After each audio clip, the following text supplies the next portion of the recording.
I grew up such a fan of sports memorabilia and sports cards, and I'm really excited that this show is both going to highlight that as well as the awesome entrepreneurs that make it all possible. Let's do it. Ladies and gentlemen, welcome back into Talking Shop. Today, I am extremely excited for a couple of reasons. One, because our guest has a very beautiful bear brick behind him, as you can see. And secondly, because our guest is, in fact, PRyan, also known as PRyan. My friend, how are you? Great. Thanks for having me on. Excited to talk shop. Oh, man, what gets you the most fired up right now about the hobby today? Are you excited about the future? Are you excited about a specific card? What makes you the happiest when you think about it in a card context? Yeah, I think like right now, as of like this moment in time, I'm most excited about the fact that we've seen some collectors who came into the hobby a year ago, 6 months ago, do very well curating kind of their modern card collection. And now they're diversifying into all sorts of stuff. It doesn't mean they don't like modern cards. It's just that they're choosing to take a little bit of money off the table and they are reinvesting it in stuff that I really enjoy. And so I'm biased, but it has been a lot of fun to see people kind of gravitate to Shaq and Iverson and sign tickets and sign memorabilia. And so we're kind of like now seeing the diversification. So everyone owes a big thanks to Zion, Luka, Ja, Trey, and we love them. But it's cool that they're now financing people's ability to, kind of stretch out a little bit from their comfort zones. Totally. Do you believe that we're living through the 90s all over again when it comes to cards? Well, in a certain way, in the fact that like the media coverage and the way cards sort of feel like they're everywhere. When I started opening packs in 1987, 88, I mean, you would go to the video store and they had packs of cards. You would go to the pizza shop and they'd have packs of cards. And the reason was that like they were distributed with candy. And so, people, they saw the popularity, if you owned a little convenience store, and there was an order form, you just check the box and have cards. And so from that perspective, cards feel like they're everywhere. But I mean, there are some big differences. I mean, obviously production's probably maybe getting close to just as high, but we do have these parallels and inserts and numbered cards, which creates real scarcity. And then also the grading factor. So I do think that it's very different mechanically. So I think that we'll probably survive kind of this era a little bit more cleanly than I think how abrupt things fell off a cliff back in the 90s. Totally. One of the most interesting trends that I've seen so far in 2021 is that of celebrity cards. So you have The Rock, which was a $10,000 card in December? Right. To selling for over $45,000 now. You had Joe Rogan, his UFC rookie card, which was a $25 card on eBay for its entire lifetime. And now all of a sudden it's $1,000 card. Is that a trend that you think is going to continue over and over and over again? Well, I think it's a matter of people trying to find value in sort of niches. Oh, here I found it. Basically you kind of just look at the math and it's like, okay, well, if LeBron has X number of followers and his cards have this kind of demand, Rock, who has 100 million followers. So I think that correlation makes a lot of sense. I do think that there are also, there have been celebrities in cards for years now. I mean, if you go back to like the 30s and 40s and even before that, the tobacco cards, it wasn't just athletes. I mean, actors and actresses had cards. And then I remember back in the 90s, we saw like Pro Set Profiles put celebrity fans in those packs and whatnot. So we've kind of always had a tie between cards and celebrities. And obviously big movie releases would have cards associated with them. So I do think that it appeals to a bit broader of an audience. I think some people, it's like Mike Trout, for example. I was talking to my girlfriend about my cards, and she was going through the case, and she's like, she basically knew everybody in the case but Mike Trout, and so it's like, well, I spent shame on the MLB, right? No, but Jeter and Griffey and stuff were very familiar. But I mean, baseball's kind of got to get out of this regionalization. But the point is, like, if someone said, "Hey, I just bought a Trout for $8,000," that might sound less logical than spending $40,000 on a Rock card. And I think that there is still a lot of, I think that a card that I've been buying, and I'm probably going to, ruin the market, my market as I'm trying to acquire it, is the 2008 Obama card. Obama was in fantastic card. Well, so there's there were a bunch of politicians inserted into Topps 2008 Topps Series 1. And then there was like an SP version of him playing basketball. Shooting, right? Yeah. Shooting, right? And so those were pack inserted. So that is pretty cool. So I think there's momentum with that card. And then a guy that I've been chasing now for a number of months is JayZ, who had an endorsement deal with Topps in 2005. And this is a relic card with a pair of his jeans, as well as game used materials from Dwayne Wade, who he's referenced D Wade in lyrics, Iverson and Melo. And so he's got a Topps Chrome, he's got a Topps base, he's got Topps Finest, he's got autos.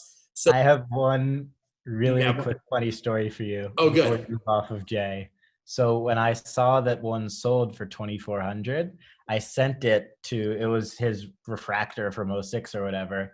I sent it to his former head of Rock Nation.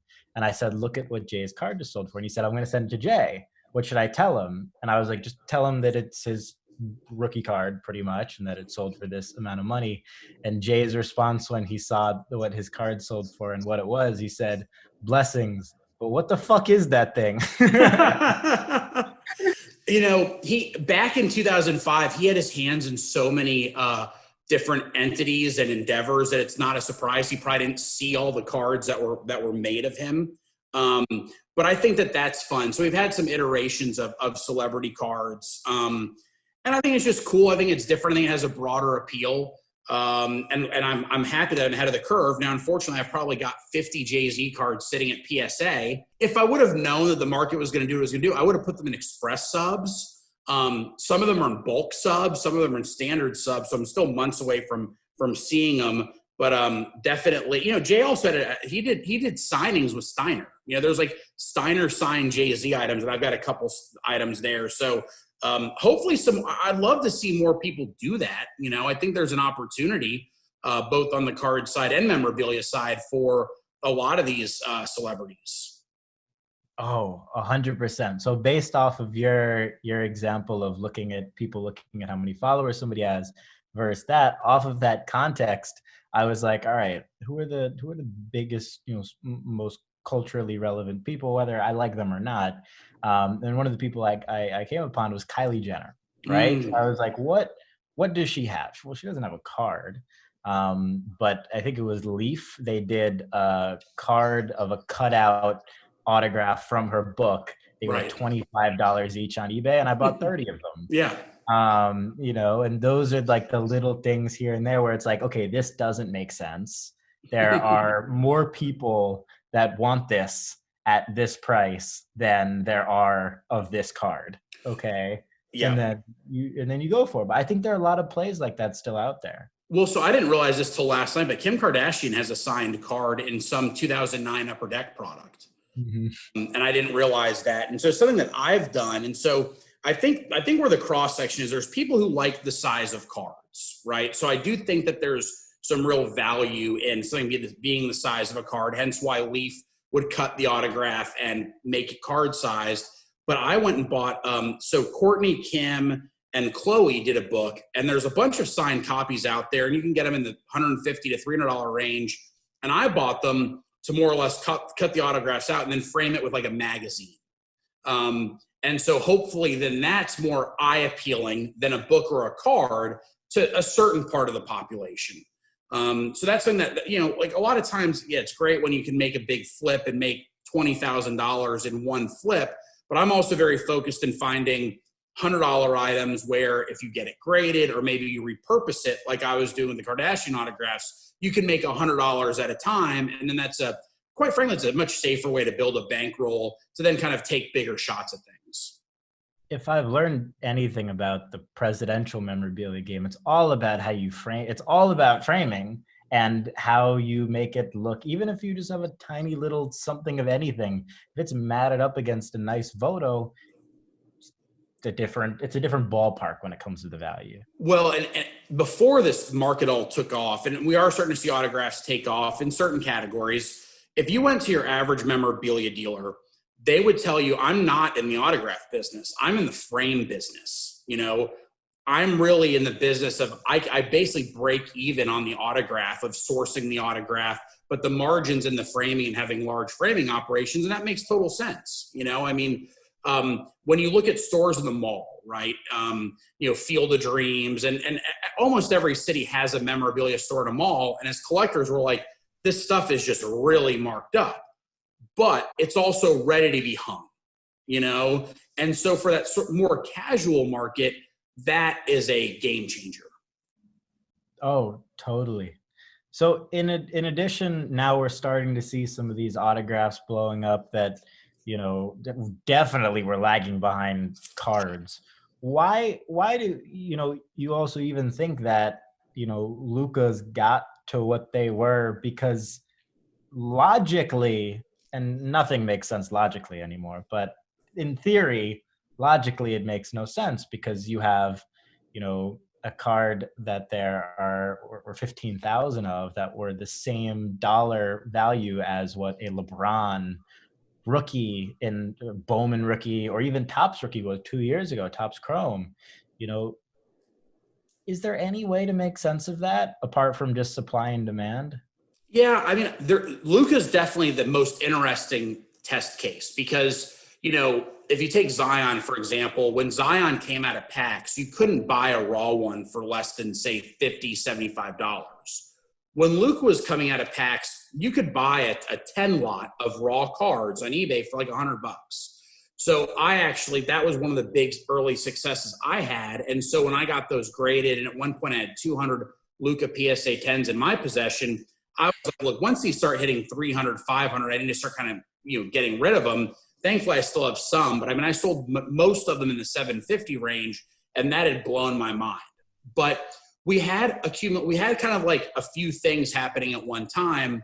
I think one of the things that was that we haven't really talked about as collectors is that all of a sudden you had people ranging in age from 16 to 46 seeing that there was this thing that was sitting on Target shelves, and they had walked by it time and time and time again. I stopped buying 2018 Prism Blasters. I was scared to death, because at that time they were still sitting there, and the Luka PSA 10 was at like $50.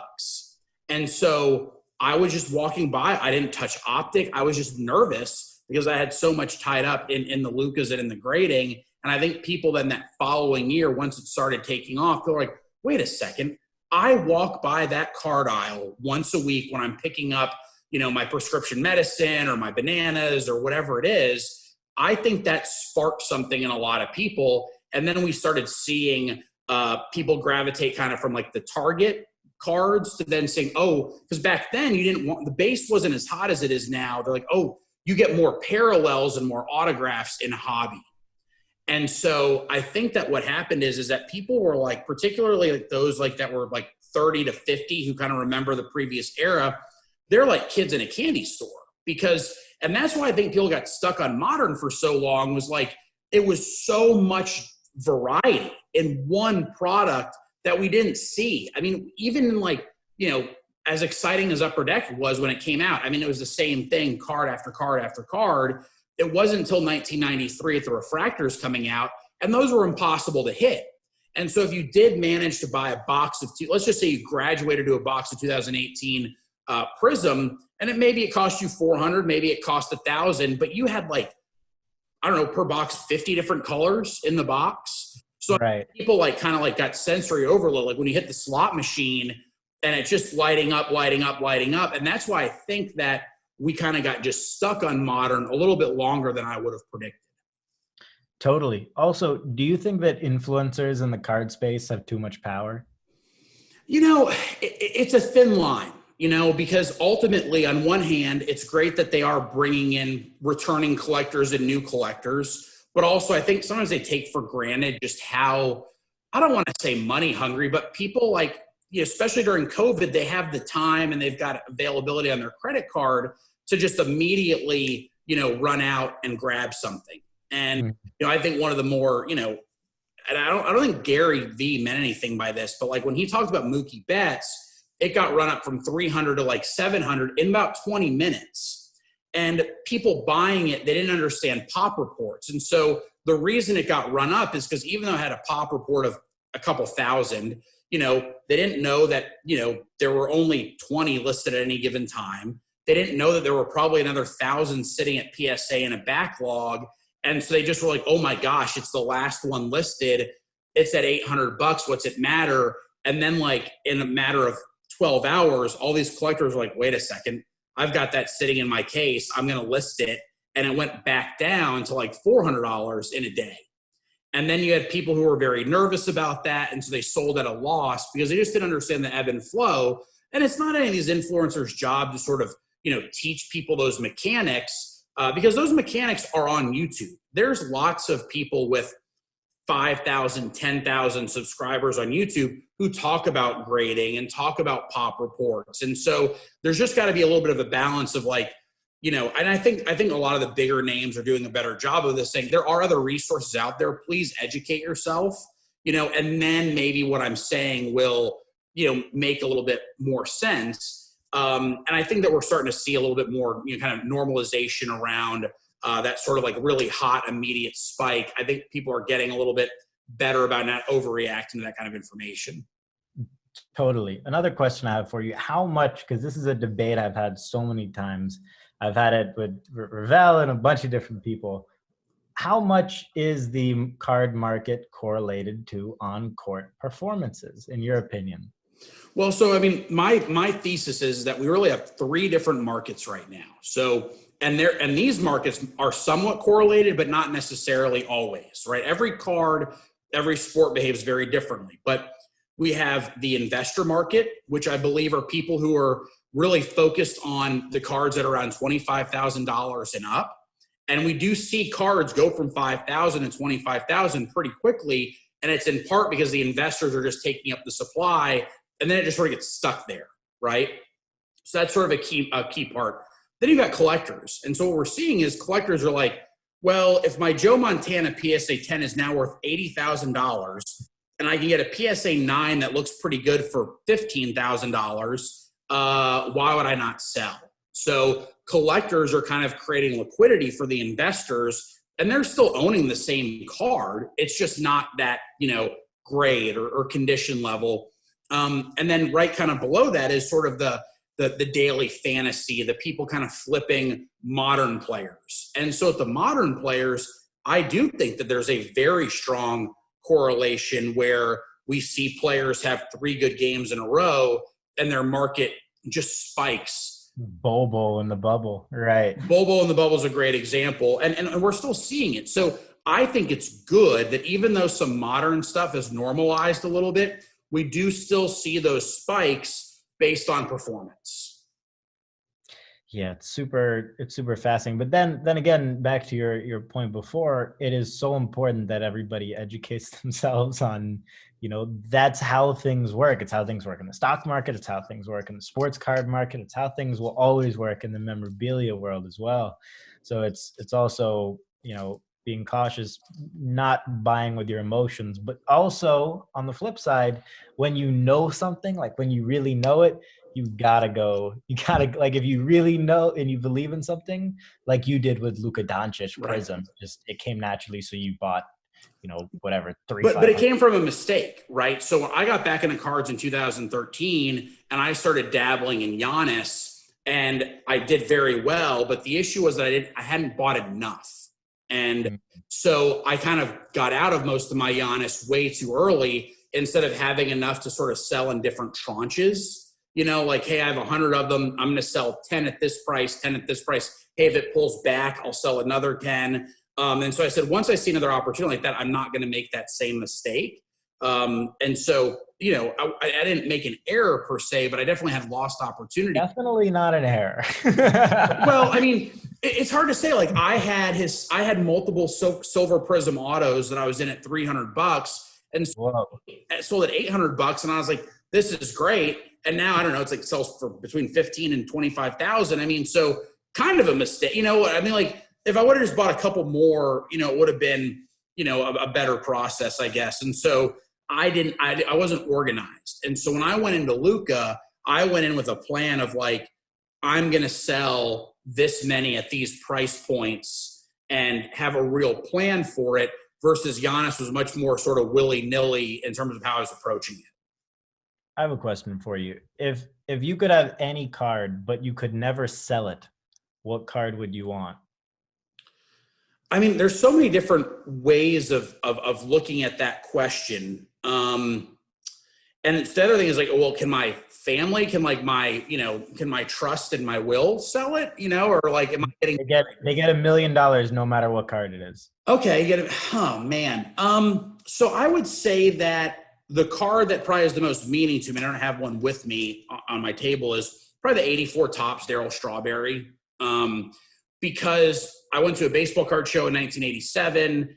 I had enough, and at that time the Mets were hot, right? I mean, it was 87, came out for World Series. I had enough money to buy one pack of 1984 Topps, and I somehow got the Darryl, right? So like, if that hadn't happened, I mean, you could imagine what that sparked in me, I mean, in terms of, yeah, and so probably that card, because I owe a lot of my sort of collection to that, just kind of, that happen chance moment. I love that. For me, that same thing was, I got in 2013, which was the year that I started getting into it as well. Or when you got into it, I was getting into it for the first time. I bought Giannis as well, but only because I thought it was funny how his last name stretched all the way around his jersey. not because I was any sort of scout or anything like that. But I bought a pack of, what was it? Titanium. I lived in Brooklyn. There was a card shop in Manhattan. Walked across the bridge when I was like 14. Got one pack. It was $20. Waited till I got home. Opened it. You guaranteed a jersey card or an auto, which at the time was like the biggest deal. You were going for that over like Prism color. Prism wasn't even cool then. Right. It was all about like the other products. But got a double Kobe jersey in there, and I was like, all right, I'm in. Oh wow. It was a $20 card at the time out of a $20 pack. But for me, oh my God, forget about it. Yeah, that was it. I think about Giannis. One of the things is, I do think that having, a sense of math. I mean, I really do think having a sense of math and ratios really helps. And again, all the, like the LeBron refractor doesn't trade at the same multiple as the Kobe refractor over the base, but there are correlated numbers. And I remember, because Jabari Parker was the big deal. So he was the year after Giannis. And Andrew Wiggins. Yeah. Right, and Wiggins, right? So so Jabari was on the Bucks, and I was, my company happens to be partners on a consulting engagement with the Milwaukee Bucks. So I was watching a lot of Bucks games, and I was like, yeah, Parker's very polished. He's really good. But when Giannis kind of pulls it together, it's a different universe of talent. And I just kept looking at cards. I was like, it doesn't make sense that Jabari Parker is selling for 5x Giannis. And so I was like, if I'm going to put $1,000 into cards, I'm going to do it with Giannis, just because that multiple, if it would have been 2x, I would have believed it because Parker was so polished. But, so sometimes there's those multiples, you start doing the math and you're like, okay, something's off here. Something isn't correlating properly. Well, the funny thing, and you'll remember about those years, was, at any card show, there were more expensive Andrew Wiggins cards than there were Michael Jordan cards. Oh, my goodness. That to me, because I remember at the time I used to look, and I didn't have the money for it, so that buying any of them was out of the question. But I looked and I was like, $300 for a Jordan auto? That's way too much. Right. That's ridiculous. And then Wiggins were selling on eBay for like $500-600. Well, and so one of the reasons I believe a lot in the memorabilia market is one of the reasons that Jordan's auto cards were depressed were because people were so obsessed with like signed upper deck basketballs per se. Mm-hmm. People are like, I can still get an upper deck Jordan basketball for $1,500.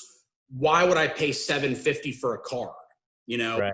And now it's gotten completely kind of bonkers on the other side of it. That's why I do think that, eventually the next iteration of sort of collecting will be like, wait a second, I can have an upper deck authenticated framed Kobe jersey on my wall for say $5,000, and $5,000 in a Kobe auto is probably a sticker auto at this point. It's not going to get you far. Right. Yeah, it's not going to get you far. So I think that people will start realizing, oh, wait a second, this is authenticated, it displays well, and we're going to start seeing a bit of an equilibrium. Totally. Yeah, I think it's still pretty bizarre that you can get a full Zion game-worn rookie year jersey for less than one of 99 signed rookie cards. And a crazy stat too, guess how much was spent on NFTs in the last year before this craze? The entire year. Every single site, every single piece of art, everything. Does it count Fortnite skins and stuff? No, it does not. It doesn't. So I'd probably say it was probably 5% of what we've seen, or 10% of what we've seen. It's probably a even smaller percentage. The number is 50 million. Wow. Okay. In the entire year in a $1.5 trillion market cap space. So just given sort of that, given that context, the room for growth in NFTs, and sure, people will lose money because that's what happens in everything. Right. Also, something I think Ravel pointed out to me earlier, just anytime you're in a space where people say it's really easy money, that tends not to last very long. Well, right. And one of my fantasy basketball group threads, we're talking about it, and the consensus is that like some of the more common highlights or hot shots or top shots are going to probably come down in value. They're sort of inflated just because people can't get their hands on anything really. They want to have something. They want to have some skin in the game. But like, look, the key ones are going to hold a lot of value. And that's more or less what we've seen that with cards all along, And so if I was someone sitting on a robust hot shot, top shot, keep missaying that, top shot portfolio, I would start looking at consolidating, unless I really did there are people who collect teams, there are people that collect players. So it's like, okay, well then that's cool. You just want to have like a highlight from every player on your favorite team. Got it. That makes total sense. But if it really is a financial play and there's already been some real appreciation, I'd probably look at consolidating my holdings to one of the key ones. So I do think liquidity in sports cards is something that people don't think about as much when they're buying because of how easy it is to buy cards and how much more difficult it is to sell them. It's something that nobody talks about.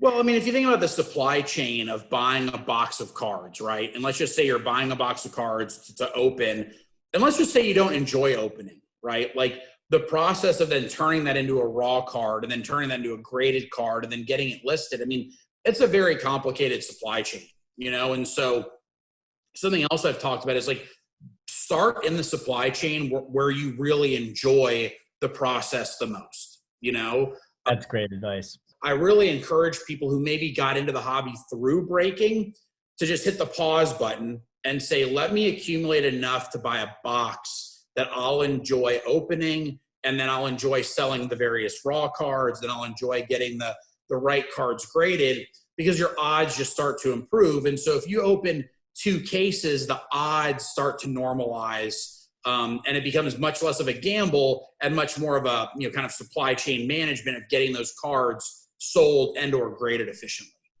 Totally. And only buy products that you really love, not that you're trying to make money on. Right. Because at the end of the day, never invest in something that doesn't also make you happy.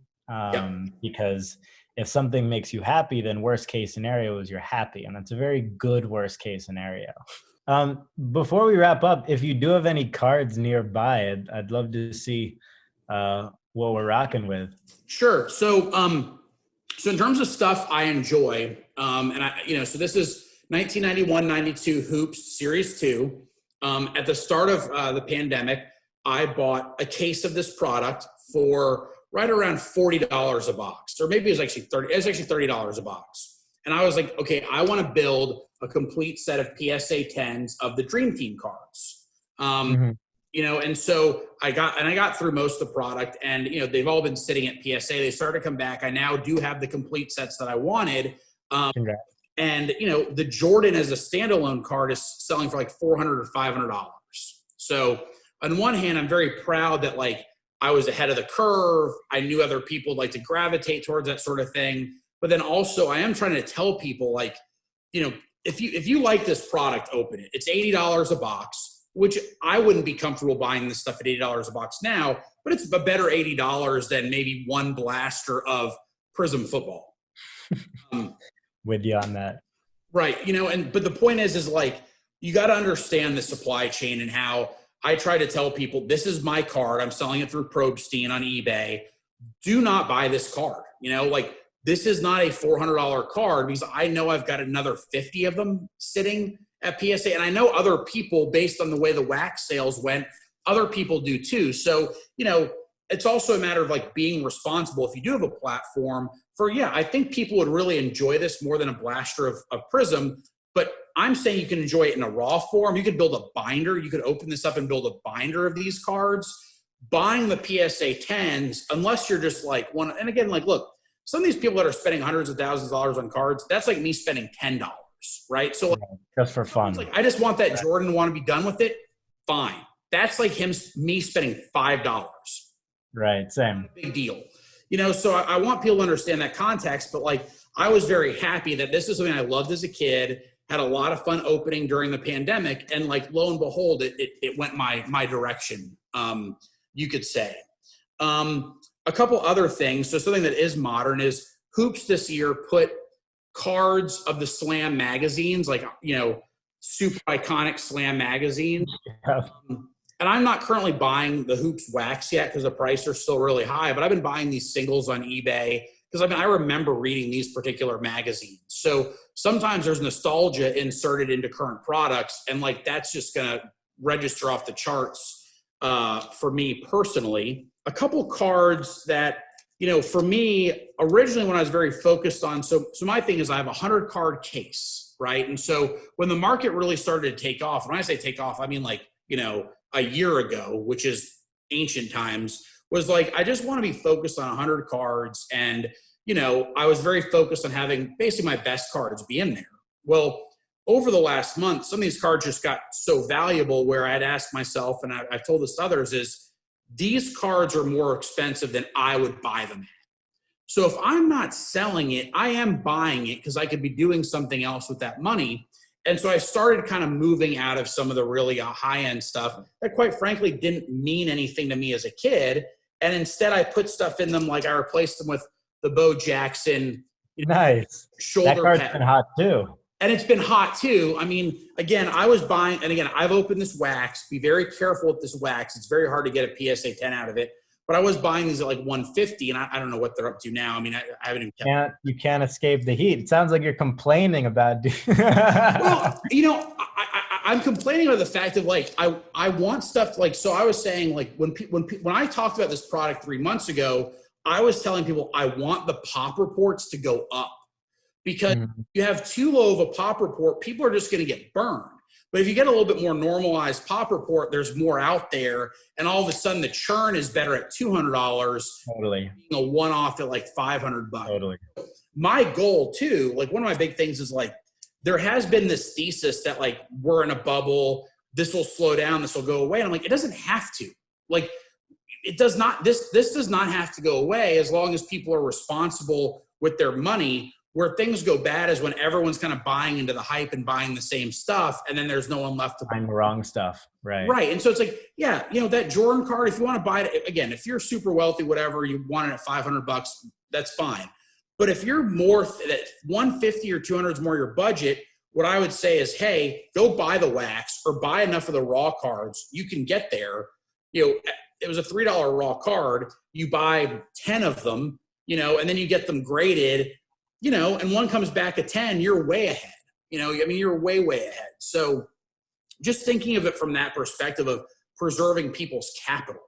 If everybody's capital and bankroll stays healthy, this won't go away. It absolutely won't go away. Then another card I was going to show was the 1989 Fleer Billy Ripken. I'm not sure how family friendly your yeah, on the bat knob. That's a classic. Market is. But to me, what's funny about this card, well, there's two things that's funny. The first thing that's funny is that when these packs came out, Griffey Jr. was like obviously the hot thing, but we weren't opening packs for Griffey Jr. or Randy Johnson or any of the other Hall of Famers. We were opening these packs for the Billy Ripken card. And the Billy Ripken card was banned at school. Like, you could not bring this card to school. And so I find that like a very important part of my collecting history. And then also the fact that you had some had the whiteout box, some had the blackout scribble. There were these different error corrections, showed us, oh, wait a second, these things are being printed regionally. And I think that helped as a kid at like 8 years old, being like, oh, okay, this is not just some like magical Topps factory like Willy Wonka. Like, this is a real business. Right. Mom, she worked for a company called Champion, and they were a paper company. And she's like, like the paper mills that I talk about, like, that's like where the card starts, is like, it's a tree, like. And so as 8 years old, outside of selling cards on the side of the road, I learned a lot about business just from the Bill Ripken era, and why were there 5 different versions of how it was corrected. So, those are obviously some big ones. And then a couple other non-card things is Jackie Robinson autograph. Oh, those are the best. And so I bought this for like $800 3 years ago, and I did not realize how much his market had taken off. And so do be smart when you're looking at buying stuff. But I remember when I just couldn't believe how inexpensive this was relative to the price of modern cards. And I mean, Jackie Robinson, I mean, like when we think about like American athletes and relevance, I mean, I think he's going to be top 5 without question. And in a lot of people's lists, he's number 1. So yeah, that is as something that I had to have a Jackie Robinson autograph. And then I missed his rookies when they were relatively cheap last year, but I bought into the fractional sale of a PSA 8 rookie. Yeah. At I think it was $375K was the value, and a 7 just sold for the same. So wow. So I did buy this last year. It was the 1953 Jackie Robinson. Great one. A 7? Wow. Well, and the reason I bought it was when Topps started doing the living set, they chose 1953 as the design they were going to do. And so I was like, well, I need to have a 1953 in my collection. And what's cool is that it's the Brooklyn Bridge behind him. Like, right. There are these little Easter eggs, not just in modern cars. There's Easter eggs in old school cards as well. And so I was just very fortunate to kind of luck into wanting that. But then the other collectible that Darren's talked about, and like it's hard to talk about this stuff and not come off as like trying to pump up the market. There's a thin line between trying to inflate something and also trying to educate people. But